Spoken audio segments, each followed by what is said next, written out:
The morning sun of Kepler 442 be cast long shadows across the marble floors of the Galactic Academy of Sciences. Students from 12 different star systems walked through the grand hallways, their various forms of communication filling the air with clicks, harmonics, and telepathic whispers. The Academy was known throughout the galaxy as the finest place to study xenobiology and learn about the countless species that populated the known universe. Professor Adrian Clark stood in his office, looking out at the courtyard where alien students gathered in small groups. Some were tall and blue with 4 eyes that could see across multiple light spectrums. Others looked like living crystals that sang to each other in beautiful melodies. There were insect-like beings with compound eyes and clicking mandibles and furry creatures that communicated through scent markers. All of them were here to learn about life in the galaxy. Adrian appeared to be just another humanoid species. His identification card listed him as Adrian Clark, Ph.D., Xenobiology, Origin, Classified. Most faculty members had classified origins for security reasons, so none of the students ever questioned where he came from. They assumed he was from one of the many humanoid races scattered across the galaxy. He looked ordinary enough with his brown hair, brown eyes, and average height. The professor gathered his teaching materials and walked toward Lecture Hall 7. Today would be an interesting day. His subject was always popular with students, because it dealt with primitive species and their strange behaviors. Students loved to laugh at the backwards ways of undeveloped civilizations.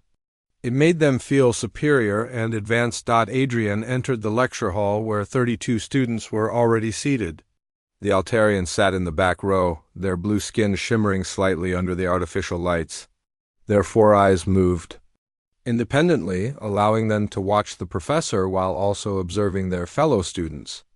Zexhai, the most vocal of the Altarian students, was already smirking with anticipation. The vegan students occupied the middle section, their crystalline bodies creating soft harmonic tones as they settled into their seats. Kreidel, known for her sharp wit and sarcastic harmonics, was tuning her frequency to match her neighbors. The sound was like wind chimes in a gentle breeze. Near the front sat the Centauri students, their insectoid forms perfectly still except for the occasional movement of their compound eyes. Keekter, the largest of them, clicked his mandibles softly as he prepared his note-taking device. His species was known for their precise memory and attention to detail. There were also students from other worlds scattered throughout the room. Some looked almost human but had subtle differences like pointed ears or silver skin. Others were more exotic, with tentacles instead of arms or energy-based forms that shifted and flowed like colored smoke. Adrian activated the holographic display system and walked to the center of the platform. The lights dimmed automatically, focusing attention on the professor and the empty space where 3-dimensional images would soon appear. "Good morning, class," Adrian said in the universal translator language that all students understood. "Today, we will examine a particularly fascinating case study in primitive species development. We will be looking at the inhabitants of a small planet in the Sol system, specifically the 3rd planet from their star." The holographic display came to life, showing a blue and green world spinning slowly in the darkness of space.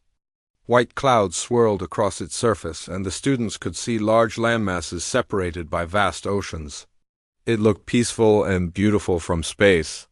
"This planet is called Earth by its inhabitants," Adrian continued, his voice maintaining the clinical tone expected of an academic lecture. "The dominant species calls itself humans, though they have given themselves the scientific name Homo sapiens. They believe this means wise man in their ancient languages." A few students chuckled at this. The idea of a primitive species calling itself wise was amusing to beings who had mastered interstellar travel thousands of years ago. Adrian manipulated the holographic controls. Zooming in on different parts of Earth, the students saw cities with primitive architecture, vehicles that moved on wheels and burned fossil fuels, and aircraft that required mechanical wings to fly. Everything looked crude and inefficient compared to the advanced technology they were used to. The humans of Sol 3 represent perhaps the most contradictory species we have encountered in our galactic surveys. The professor said, bringing up statistical data that floated in the air beside the image of Earth. They have existed in their current form for approximately 200,000 years, but have only developed what they call civilization in the last 10,000 years. More chuckling from the students. Most of their species had achieved interstellar travel within a few thousand years of developing agriculture. Humans seemed incredibly slow by comparison. They still rely primarily on chemical rockets for space travel, Adrian continued, showing images of primitive spacecraft that looked like metal cylinders with fire shooting out the bottom. Their fastest vessels can barely reach 1% of light speed, and most of their population has never left the surface of their home planet. Zexai raised one of his four hands. Professor, how have they survived this long if they are so primitive? Most species either advance quickly or destroy themselves. An excellent question, Adrian replied. Humans have indeed come close to self-destruction multiple times. They have fought over 14,000 recorded wars in their brief history. They have developed weapons capable of destroying all life on their planet, and they have poisoned their own atmosphere with industrial waste. The students looked at each other with expressions of disbelief and amusement. Kreidel harmonized a frequency that roughly translated to "How stupid can one species be?" Adrian continued his presentation, showing more images of human civilization. There were pictures of factories pumping smoke into the air, garbage floating in the oceans, and weapons of war. The students saw humans fighting each other over invisible lines drawn on maps, resources that could easily be shared, and belief systems that seemed to contradict basic logic. They consumed the flesh of other animals from their planet despite having developed advanced agriculture, the professor said, showing images of what humans called livestock. They burn fossil fuels extracted from deep underground, releasing carbon compounds that damage their atmospheric balance. They live in separate political divisions that often conflict with each other, even though they are all the same species, on the same small planet. The laughter in the lecture hall was growing louder. Students were beginning to whisper among themselves about how ridiculous humans seemed. Some wondered how such a backward species had managed to survive at all. Adrian watched his students' reactions carefully. Their amusement and sense of superiority was exactly what he had expected. These young beings from advanced civilizations could not imagine living the way humans did. To them, human behavior seemed chaotic, violent, and self-destructive. We will spend the next several lectures examining human behavior in detail, Adrian announced as the holographic display showed more scenes from Earth. I believe you will find them to be a most educational example of how not to develop as a galactic species. The students were already looking forward to the next class. 3 days later, the students filed into Lecture Hall 7 with obvious excitement. Word had spread throughout the academy about Professor Clark's fascinating presentation on the primitive humans of Sol 3. Even students from other classes had asked to attend, making the hall more crowded than usual. Adrian stood at his podium, watching as his regular students took their preferred seats. Zexai and his Altarian friends were whispering among themselves, all 4 eyes of each student bright with anticipation. The vegan students were harmonizing in frequencies that sounded like suppressed laughter. Even the normally serious Centauri students seemed more animated than usual, their mandibles clicking in what passed for excitement among their species. I see we have some visitors today, Adrian observed, noting the extra faces in the crowd.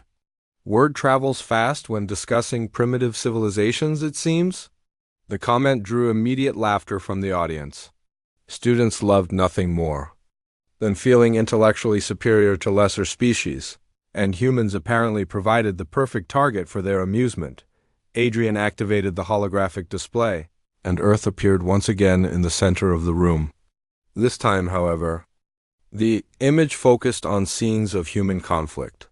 The students saw primitive armies marching across barren fields, explosive weapons destroying cities, and humans fighting each other with metal blades and chemical projectiles.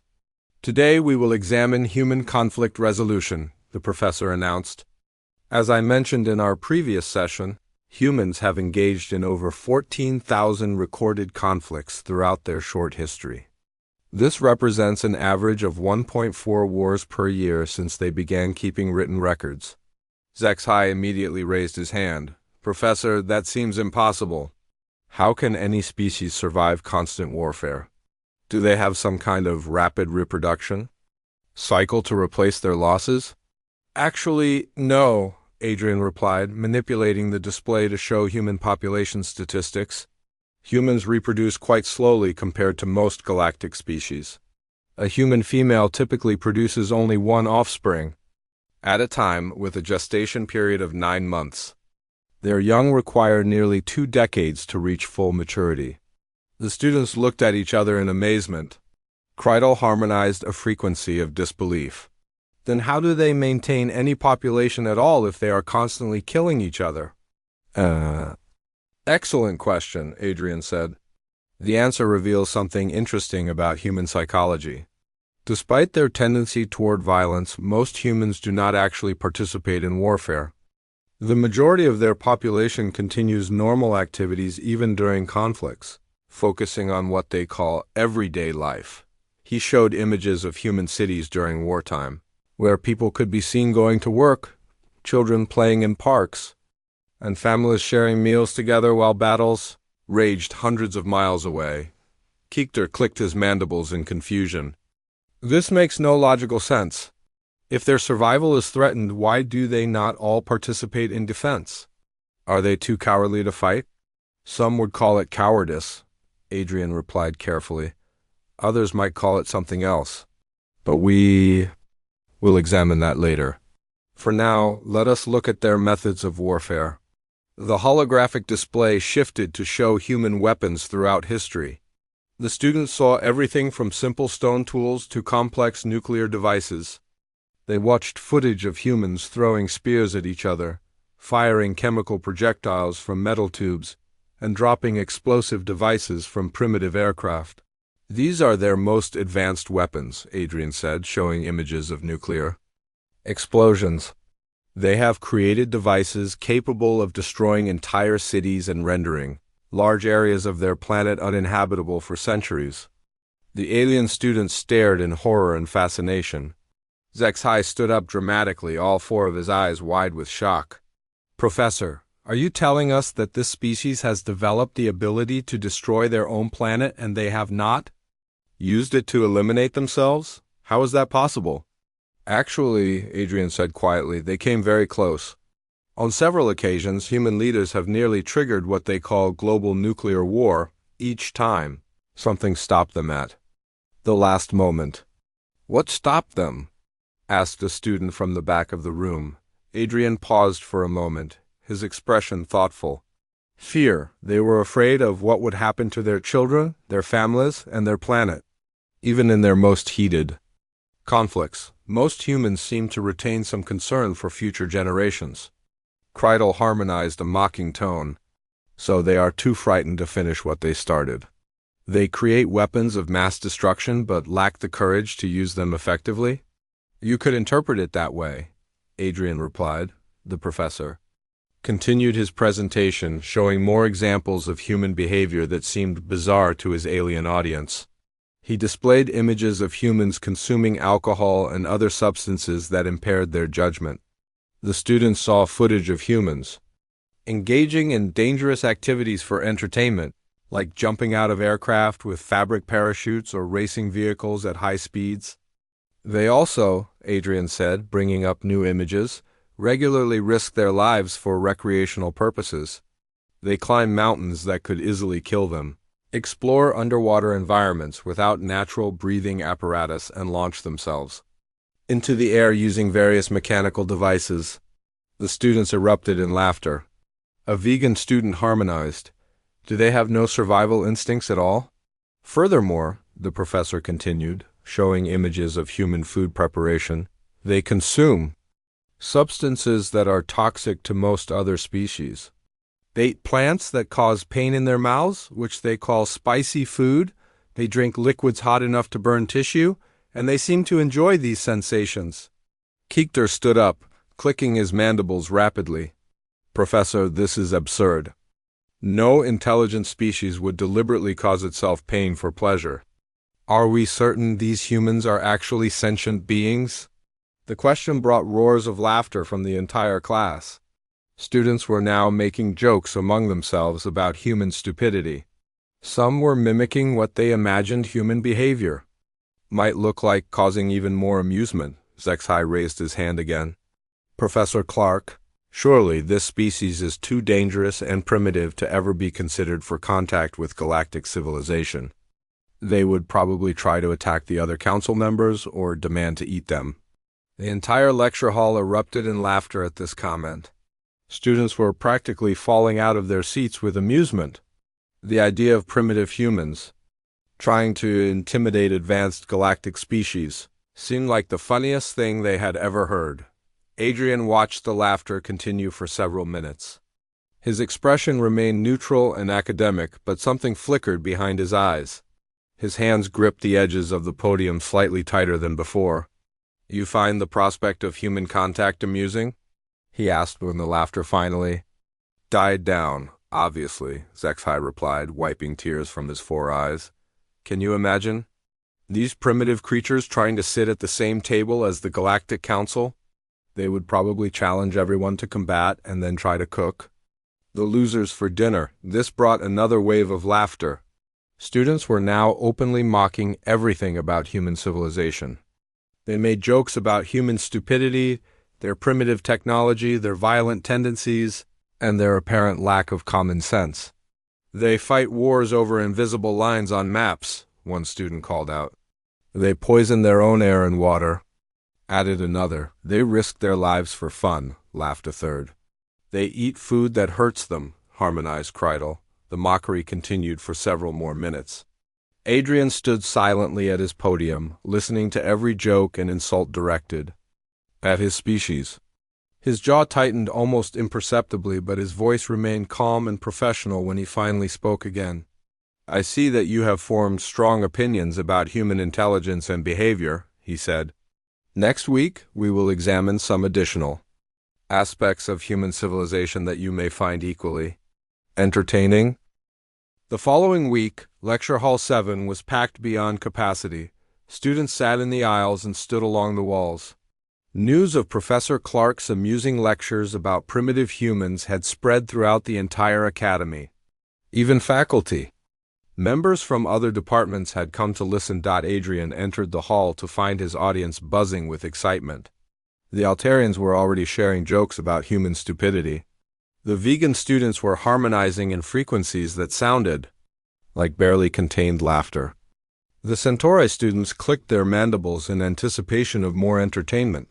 I see our audience has grown considerably, Adrian observed as he walked to his podium. I hope today's material will meet your expectations. The comment brought immediate chuckles from the crowd. Students were practically rubbing their hands together in anticipation of more ridiculous human behavior to mock. Adrian activated the holographic display, but this time something was different. Instead of showing scenes of warfare and destruction, the display showed something unexpected. The students saw a human male sitting at a strange contraption with black and white keys. His fingers moved across the keys and beautiful music filled the lecture hall.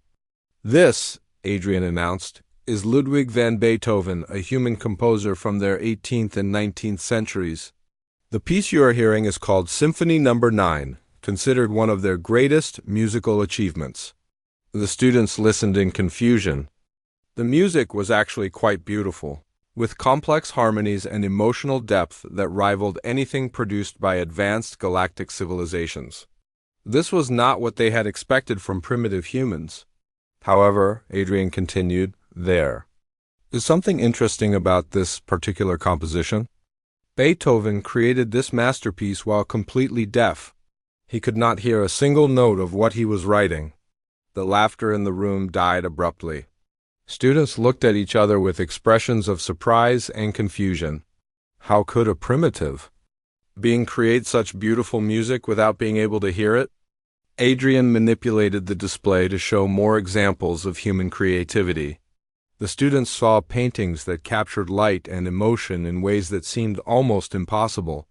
They saw sculptures carved from solid stone that looked more lifelike than the models they were based on. They saw architecture that combined function with beauty in surprising ways.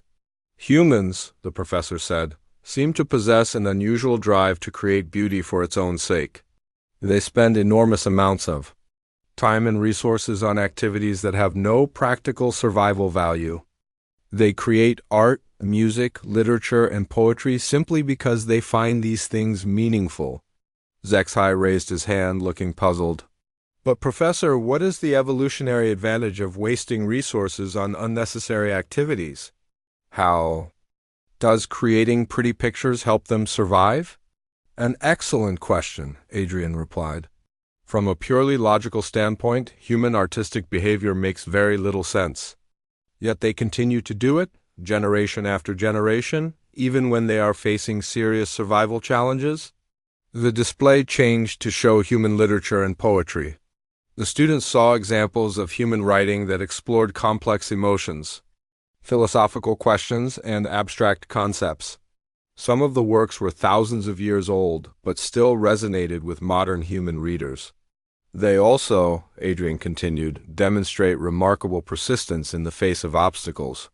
Let me show you an example of their approach to exploration. The holographic display showed scenes from human space missions. The students saw primitive rockets launching from Earth's surface, carrying tiny metal capsules with humans inside. The vehicles looked crude and dangerous compared to galactic technology, but they functioned. These early missions had failure rates approaching 50%, Adrian explained. Human astronauts knew they had roughly equal chances of dying or surviving each mission, yet volunteers continued to step forward. He showed footage of the Apollo missions to Earth's moon. The students watched in amazement as humans climbed into metal cans, allowed themselves to be launched into space by controlled explosions, and landed on another celestial body using technology that seemed laughably primitive. Their first successful moon landing was achieved using computers with less processing power than the average child's toy in most galactic civilizations, Adrian said. Yet they accomplished something that many species consider impossible with primitive technology. Kreidel harmonized a frequency of skepticism. Surely this is fabricated data, Professor. No species could achieve interplanetary travel with such crude methods. The data has been verified by multiple galactic survey teams, Adrian replied. Furthermore, humans have continued their space exploration using increasingly sophisticated versions of the same basic principles. They have sent unmanned probes to every planet in their solar system and beyond. The display showed images from Mars rovers, Jupiter missions, and deep space probes that had left their solar system entirely. The technology was still primitive by galactic standards, but it worked. They have also, Adrian continued, established a permanent orbital station around their planet using international cooperation. Multiple human nations that had been at war just decades earlier worked together to build and maintain this facility. The students saw footage of the International Space Station, with astronauts from different countries working side by side in the cramped facility. They watched humans conducting scientific experiments, growing food in zero gravity, and maintaining complex systems millions of miles from any help. Keekter clicked his mandibles thoughtfully. This suggests some capacity for cooperation despite their violent tendencies. Perhaps they are not completely primitive. Adrian nodded. Indeed, humans seem to possess contradictory traits. They are capable of both cooperation and conflict, often simultaneously. The professor changed the display again, this time showing scenes that surprised the alien students even more. They saw humans running into burning buildings to rescue strangers. They watched human medical personnel working in disease-stricken areas where they could easily become infected themselves. They observed human volunteers providing aid to victims of natural disasters, often at great personal risk. Humans regularly endanger themselves to help others, Adrian explained. This behavior extends not only to family members and close allies. but also to complete strangers and even members of other species. The display showed humans rescuing animals from floods, treating injured wildlife, and establishing protected areas for endangered species on their planet. The students saw footage of humans risking their lives to save creatures that provided them no obvious benefit. This protective behavior, Adrian continued, appears to be deeply ingrained in human psychology. They will often sacrifice their own safety, resources, and even lives for beings they have never met and may never see again. The lecture hall had grown very quiet. Students who had been laughing and joking about human stupidity were now looking thoughtful and confused. The evidence Professor Clark was presenting did not match their preconceptions about primitive species behavior. Zexai shifted uncomfortably in his seat. Professor, this rescue behavior you describe sounds like the actions of a species with defective survival instincts. Any rational being would prioritize its own safety over that of strangers. You would consider their protective instincts to be a weakness? Adrian asked quietly. Obviously, Zexai replied, though he sounded less confident than before. Strong species eliminate the weak and protect their own genetic lines. They do not waste resources on random individuals who cannot contribute to their advancement. Adrian stood very still for a moment, his hands gripping the edges of the podium. The students noticed that his knuckles had turned white, though they did not understand the significance of this human stress response. I see, the professor said softly. And you believe this approach is superior to the human method? Any logical analysis would support that conclusion, Zexai insisted. Sentiment and emotion are weaknesses that prevent optimal decision-making. Humans are clearly too weak to survive long-term competition with advanced species. The other? Students nodded in agreement, though some looked less certain than they had at the beginning of the lecture. Professor Adrian Clark walked slowly away from his podium toward the large windows that overlooked the Academy gardens. His students watched in confusion as their normally composed professor stood silently, staring out at the peaceful scene. Below, the gardens were filled with students from dozens of species, all learning together in harmony. Tell me, class, Adrian said without turning around, his voice quieter than usual. What do you know about the Kepler defense grid that protects this planet? The students looked at each other with puzzled expressions. Kreidel harmonized a confused frequency that roughly translated to, what does the defense grid have to do with? Primitive humans? Keekter clicked his mandibles uncertainly. Professor, I fail to see the relevance of our planetary defenses to a discussion of human limitations. Adrian continued staring out the window. 20 years ago, he said slowly. This system was attacked by the Void Swarm. Do any of you remember learning about that incident? A few older students nodded. The Void Swarm was the stuff of nightmares, millions of parasitic entities that consumed sentient life wherever they found it. Most younger students had only heard whispered stories about the attack. The swarm appeared. Without warning, Adrian continued, his voice growing softer. Millions of creatures that existed only to feed on intelligent life. They had already destroyed 3 systems before reaching Kepler 442b. The galactic fleet was caught completely off guard. He turned slightly, still looking out the window but now facing partially toward his students. The initial defense lasted less than 6 hours. The swarm overwhelmed our ships, our orbital platforms, and our automated defense systems. They began landing on the planet's surface to begin feeding on the 2 billion inhabitants. The lecture hall was now completely silent. Even species that rarely showed emotion were displaying signs of distress as they remembered or imagined the horror of the Void Swarm attack. The evacuation order was given, Adrian said, his voice barely above a whisper. Every available ship in the sector was called to help remove civilians from the planet. But there were too many people and not enough time. The fleet commanders estimated that, at best, they could save perhaps 10% of the population before the swarm consumed everyone else. Zexai leaned forward in his seat. Professor, we all know the swarm was defeated.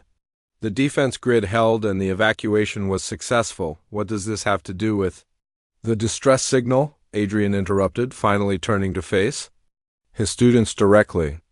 In their desperation, the fleet commanders sent out a general distress call on all frequencies, hoping that any nearby civilizations might provide assistance. Most species in the galaxy do not involve themselves in others' conflicts, but the situation was desperate enough to try anything. He walked back toward his podium but did not stand behind it. Instead, he remained in front of it, closer to his students than he had ever stood during a lecture. The distress signal reached many systems, Adrian continued. Most ignored it, as expected. Some sent messages of sympathy but explained they could not spare any military resources. A few offered to accept refugees if any managed to escape. The professor paused, looking directly at each of his students. But one response was different. The signal had reached a small, primitive system on the outer edge of explored space. A system that had only recently developed faster-than-light communication technology. Adrian activated the holographic display, and the students gasped as Earth appeared in the center of the room. The humans of Sol 3 had intercepted the distress call, he said. Their response was immediate and unprecedented. They had exactly one experimental vessel capable of interstellar travel. It was called the USS Liberty. The ship was untested, dangerous, and had perhaps a 50% chance of surviving the journey to Kepler 442b. The display showed a crude human starship, barely more advanced than their chemical rockets, but somehow capable of faster-than-light travel. It looked fragile and primitive compared to the sleek vessels of galactic civilization. The humans launched anyway, Adrian said, his voice growing stronger. 200 volunteers, knowing they were probably flying to their deaths, knowing they had never met any of the people they were trying to save, knowing that Earth would likely never even learn what happened to them. Zexai stood up abruptly. Professor, this is impossible. No species would risk valuable resources and personnel for complete strangers. The cost-benefit analysis would never justify such an action. You are correct, Adrian replied. From a logical standpoint, the human decision made no sense. They gained nothing from helping us. They risked everything. Yet they came anyway. The holographic display changed to show space battle footage. The students watched in amazement as the small human ship engaged the massive Void Swarm. The Liberty's weapons were primitive, its shields were basic, but its crew fought with desperate courage against impossible odds. The USS Liberty arrived during the worst phase of the battle, Adrian explained. The evacuation ships were being systematically destroyed. Thousands of civilians were dying every minute. The human captain, Jake Morrison, assessed the situation and made a decision that no logical military analysis would support. The students watched as the Liberty deliberately flew into the heart of the swarm formation, drawing the creatures away from the evacuation ships. The human vessel was taking massive damage, its hull breaching in multiple places, but it continued. Fighting. Captain Morrison realized that the swarm operated through a central command node, Adrian said. If that node could be destroyed, the entire swarm would be disabled. But the node was protected by thousands of creatures and surrounded by defensive barriers. The holographic footage showed the Liberty making its final run. The ship was barely holding together, atmosphere streaming from hull breaches, but it continued accelerating toward its target. The USS Liberty rammed the command node at full speed, Adrian said quietly. The resulting explosion created a feedback loop that disabled the entire swarm fleet. 200 humans died to save a world they had never seen, to protect species they had never met. The lecture hall was completely silent. Students sat frozen in their seats, staring at the holographic display that now showed the aftermath of the battle. Debris from both the Liberty and the Swarm Command node drifted in space. While evacuation ships safely carried millions of civilians to safety, Kreidel harmonized a frequency so soft it was barely audible. 200 beings sacrificed themselves. For strangers? Not just strangers, Adrian corrected. Aliens, species they had never encountered before. People who looked nothing like them, thought differently than them, and had technologies they could barely comprehend. Keekter's mandibles clicked rapidly. But why? What could possibly motivate such an action? What did they hope to gain? Adrian looked directly at the Centauri student. They hoped to save lives. That was their only motivation. The preservation of sentient beings who were in danger. But that makes no evolutionary sense, Zexai protested, though his voice lacked its earlier confidence. No species would develop such wasteful altruistic behaviors. It would lead to extinction within a few generations. And yet, Adrian said, humans not only survived but thrived with these behaviors. Their willingness to sacrifice for others, their illogical compassion, their refusal to abandon the weak, these traits you call primitive and stupid, these are what brought them across the galaxy to save us. The professor walked closer to his students. After the Liberty incident, the Galactic Council voted unanimously to invite Earth to join our civilization. Not because of their technology, which was still primitive, not because of their military might, which was insignificant, but because of what they had demonstrated about their character. He paused, looking around the room at the stunned faces of his alien students. The council decided that any species willing to risk everything to save strangers was exactly the kind of civilization we wanted as allies. The silence in Lecture Hall 7 stretched on for what felt like an eternity.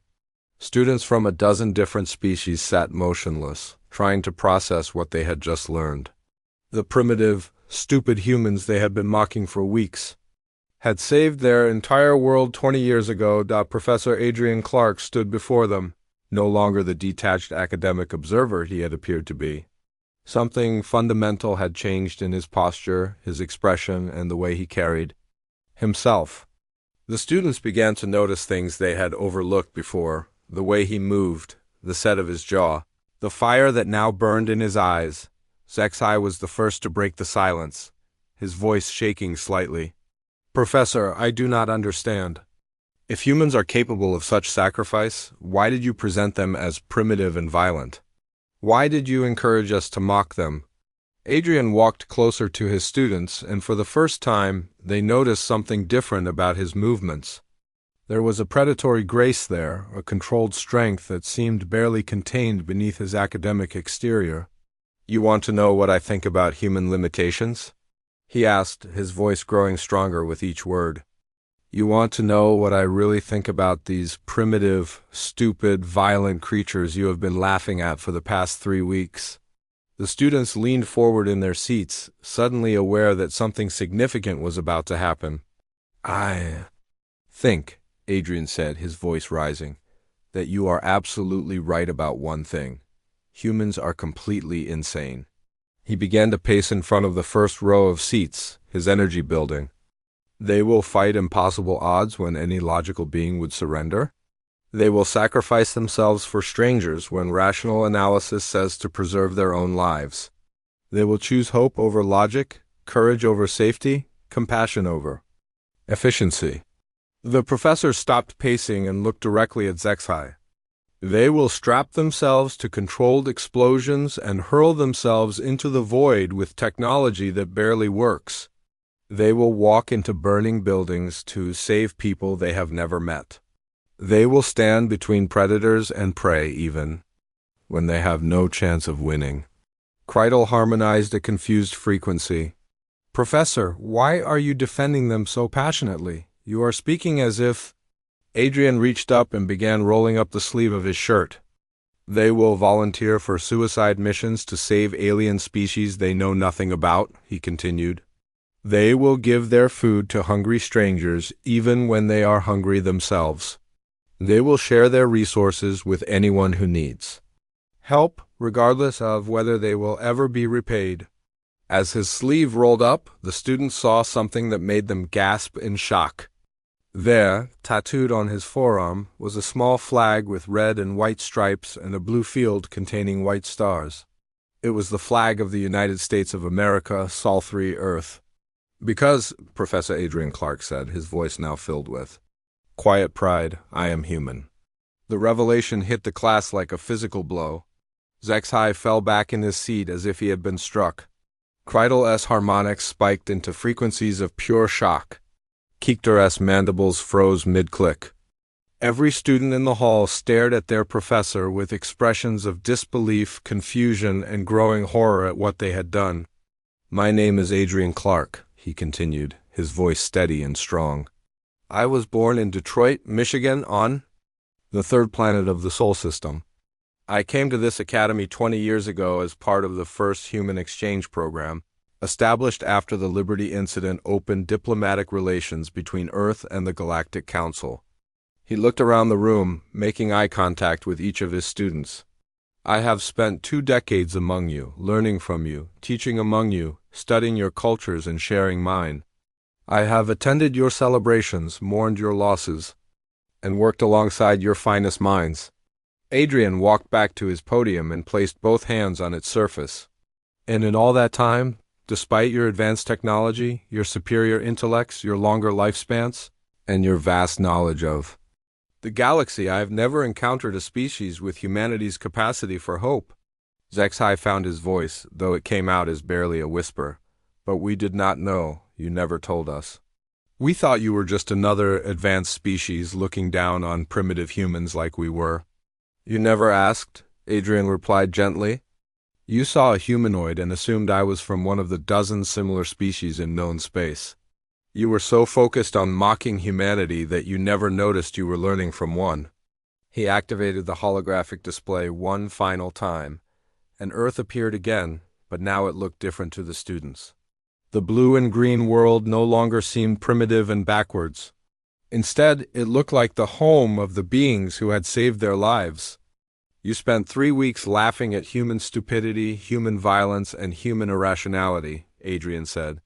"But you never stopped to consider that those same traits, the willingness to take risks, the refusal to abandon others, the choice to act on emotion rather than pure logic, those are the reasons you are alive today." Keekter clicked his mandibles softly. "Professor, we apologize. We did not mean to offend. We were ignorant." "You were not ignorant," Adrian corrected. "You were prejudiced. You decided that humans were inferior before you knew anything about them. You based your opinions on assumptions rather than evidence." He looked around the room at the ashamed faces of his students. "But that is not entirely your fault. Most species in the galaxy make the same mistake. They see our primitive technology and assume we have nothing to offer. They observe our conflicts and conclude we are too violent to be trusted. They notice our emotional decision-making and decide we are too irrational to be taken seriously." Adrian's expression softened slightly. "What they fail to understand is that our weaknesses and our strengths are often the same things. Yes, humans are emotional. But that emotion drives us to care about others even when logic says we should not. Yes, humans take risks that seem foolish. But those risks sometimes lead to breakthroughs that benefit everyone." Kreidel harmonized a very quiet, respectful frequency. "What you call hope." "Exactly," Adrian nodded. "Hope is humanity's greatest gift to the galaxy. The belief that tomorrow can be better than today, that problems can be solved, that suffering can be reduced, that life is worth preserving even when the odds are terrible." He gestured toward the image of Earth. "Humans are not the strongest species in the galaxy. We are not the fastest, the smartest, or the most advanced. But we have something that is rarer than any technology or evolution can produce. We have the courage to care about others more than ourselves. We have the audacity to believe that our actions can make a difference. We have hope." The professor looked directly at Zexai. "You asked earlier whether humans are too dangerous to be allowed into galactic civilization. The answer is yes, we are dangerous. We are dangerous to despair, to cynicism, to the idea that nothing can be changed. We are dangerous to anyone who profits from other suffering, because humans will always try to stop suffering when they see it." Adrian turned to address the entire class. "Today's lesson is not really about humans at all. It is about the danger of prejudice, the value of looking deeper before making judgments, and the importance of understanding that advancement cannot be measured solely by technology or intelligence." He walked to the window and looked out at the academy gardens where students from dozens of species learned together in peace. 20 years ago, 200 humans died to protect this place. They died so that beings like you could continue to learn, to grow, and to build a better future for all of us. Turning back to his students, Adrian's voice carried a note of challenge. Your assignment for next week is to research the human concept of hope and write a paper analyzing whether it represents a strength or a weakness in galactic civilization. But more importantly, I want you to examine your own assumptions about other species and consider what you might be missing when you judge based on appearances. The bell signaling the end of class rang, but no one moved. Students sat in stunned silence, trying to process everything they had learned about their professor, about humans, and about themselves. Adrian gathered his teaching materials and prepared to leave. Class dismissed, he said quietly. And remember, the greatest discoveries often come from the species, ideas, and individuals we least expect to teach us something valuable. As the alien students slowly filed out of the lecture hall, many paused to look back at Professor Clark. They saw him differently now, not as just another academic, but as a representative of the species that had saved their world, a species they had mocked for being primitive and stupid, never realizing that human courage and compassion had made their very existence possible. Adrian remained at the window, looking out at the peaceful gardens where species from across the galaxy learned, side by side. The peace they enjoyed, the knowledge they shared, the future they were building together, all of it had been preserved by 200 humans, who chose to fly into certain death for people they had never met, the greatest lesson of his career. He reflected was not about xenobiology or interspecies relations. It was about the danger of assumptions, the value of sacrifice, and the power of hope to transform not just individuals but entire civilizations.